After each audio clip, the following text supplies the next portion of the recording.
अध्याय मनवंतर आदि काल विभाग का वर्णन। श्री मैत्रेयी जी कहते हैं, विदुर जी, पृथ्वी आदि कार्य वर्ग का जो सूक्ष्मतम अंश है, जिसका और विभाग नहीं हो सकता तथा जो कार्य रूप को प्राप्त नहीं हुआ है और जिसका अन्य परमाणुओं के साथ संयोग भी नहीं हुआ है, उसे परमाणु कहते हैं।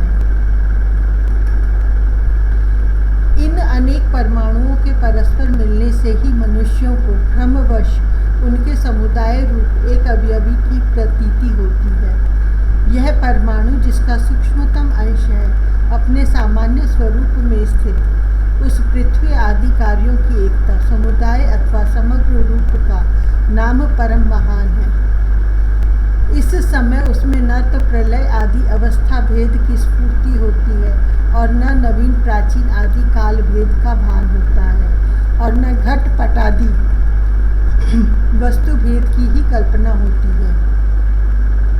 साधु श्रेष्ठ, इस प्रकार यह वस्तु के सूक्ष्मतम और महत्तम स्वरूप का विचार हुआ। इसी के सादृश्य से परमाणु आदि अवस्थाओं में व्याप्त होकर व्यक्त पदार्थों को भोगने वाली सृष्टि आदि में समर्थ अव्यक्त स्वरूप भगवान काल की भी सूक्ष्मता और स्थूलता का अनुमान किया जा सकता है। जो काल प्रपंच की परमाणु जैसी सूक्ष्म अवस्था में व्याप्त रहता है, वह अत्यंत सूक्ष्म है और जो सृष्टि से लेकर प्रलय पर्यंत उसकी सभी अवस्थाओं का भोग करता है, वह परम महान है।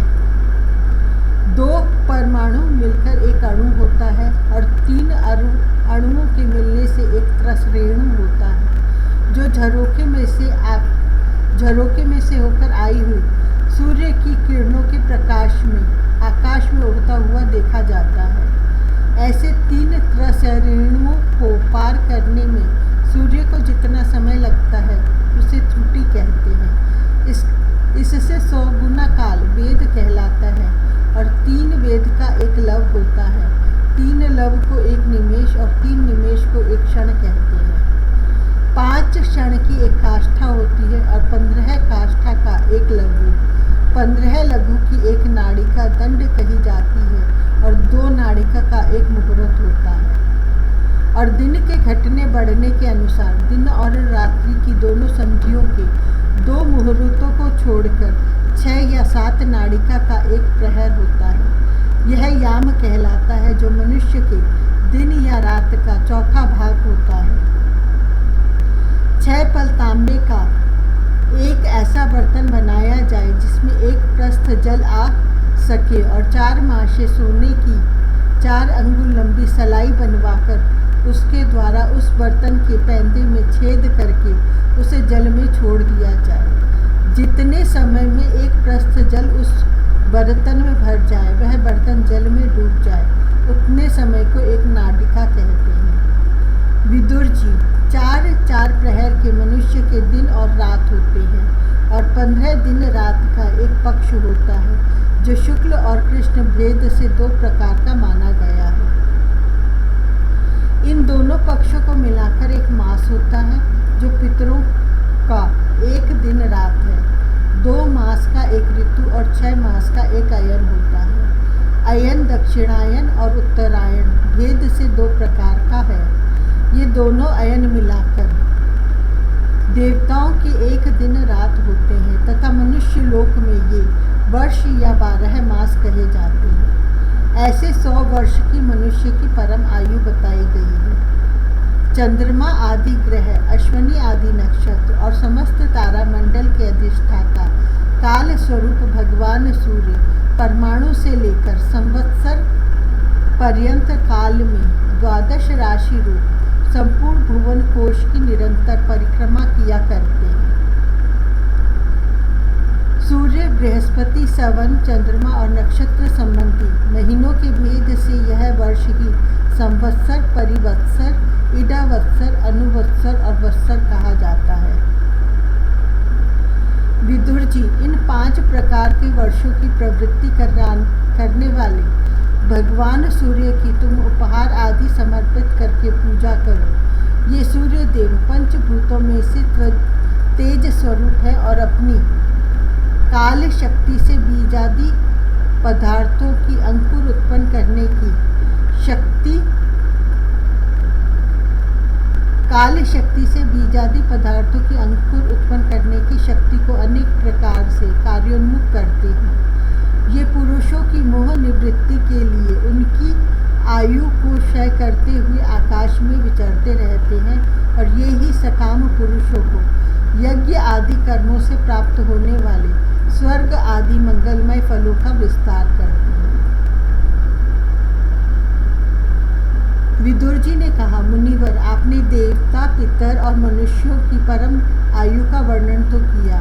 अब जो सनक आदि ज्ञानी मुनिजन त्रिलोकी से बाहर कल्प से भी अधिक काल तक रहने वाले हैं, उनकी भी आयु का वर्णन कीजिए। आप भगवान काल की गति भली भांति जानते हैं, क्योंकि ज्ञानी लोग अपनी योग सिद्ध दिव्य दृष्टि से सारे संसार को देख लेते हैं। मैत्रेय जी ने कहा,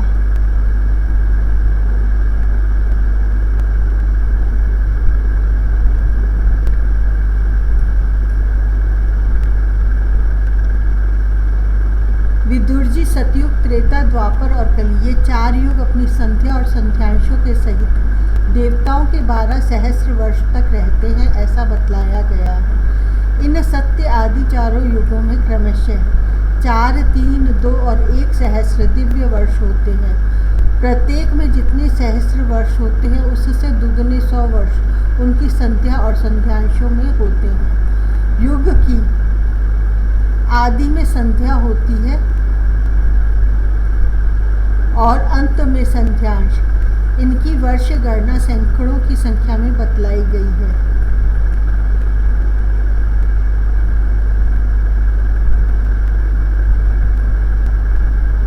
इनके बीच का जो काल होता है उसी को कालवेत्ताओं ने युग कहा है। प्रत्येक युग में एक एक विशेष धर्म का विधान पाया जाता है। सतयुग के मनुष्यों में धर्म अपने 4 चरणों में रहता है।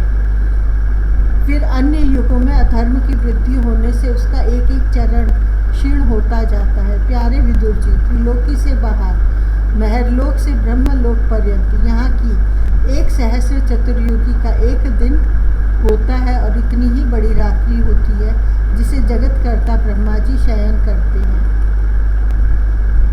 उस रात्रि का अंत होने पर इस लोक का कल्प आरंभ होता है। उसका क्रम जब तक ब्रह्मा जी का दिन रहता है तब तक चलता रहता है। उस एक कल्प में 14 मनु हो जाते हैं। प्रत्येक मनु 71 चतुर्युगी से कुछ अधिक काल तक अपना अधिकार भोगता है। प्रत्येक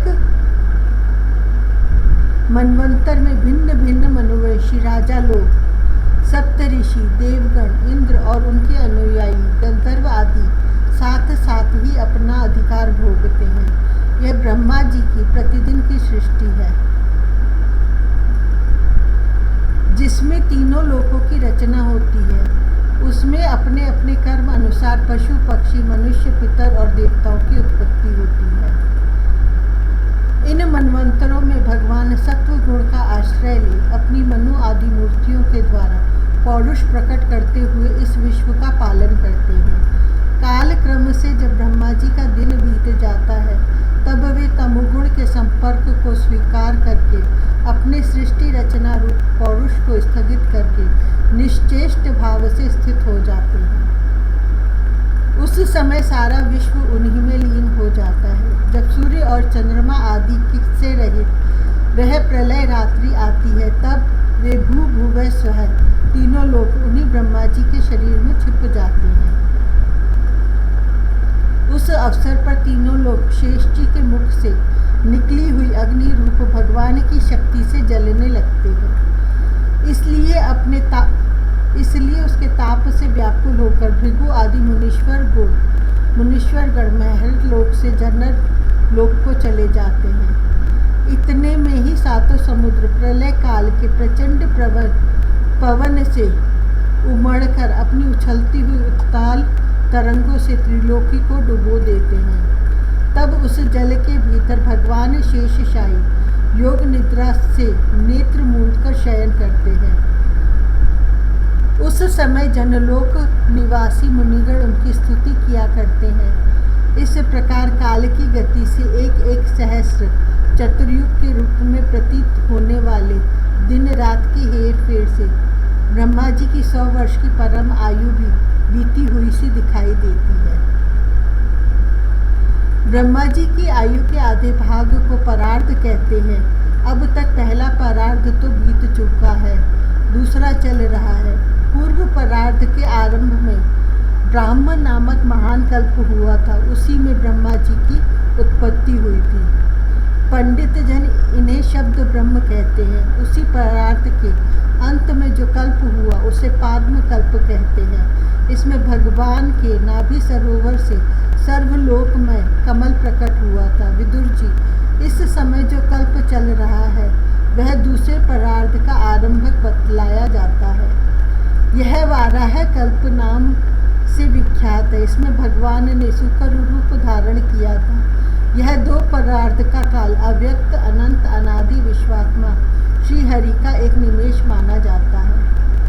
यह परमाणु से लेकर द्विपरार्ध पर्यंत फैला हुआ काल सर्व समर्थ होने पर भी सर्वात्मा श्री हरि पर किसी प्रकार की प्रभुता नहीं रखता। यह तो देह आदि में अभिमान रखने वाले जीवों का ही शासन करने में समर्थ है। प्रकृति, महत्त्व, अहंकार और पंच तन्मात्र, इन 8 प्रकृतियों के सहित 10 इंद्रियों, मन और पंचभूत, इन 16 विकारों से मिलकर बना हुआ यह ब्रह्मांड कोश भीतर से 50 करोड़ योजन विस्तार वाला है और तथा इसके बाहर चारों और उत्तरोत्तर 10-10 गुने 7 आवरण हैं। उन सबके सहित यह जिसमें परमाणु के समान पड़ा हुआ दिखता है और जिसमें ऐसी करोड़ों ब्रह्मांड राशियां हैं, वह इन प्रधान आदि समस्त कारणों का कारण अक्षर ब्रह्म कहलाता है और यही पुराण पुरुष परमात्मा श्री विष्णु भगवान का श्रेष्ठ धाम स्वरूप है।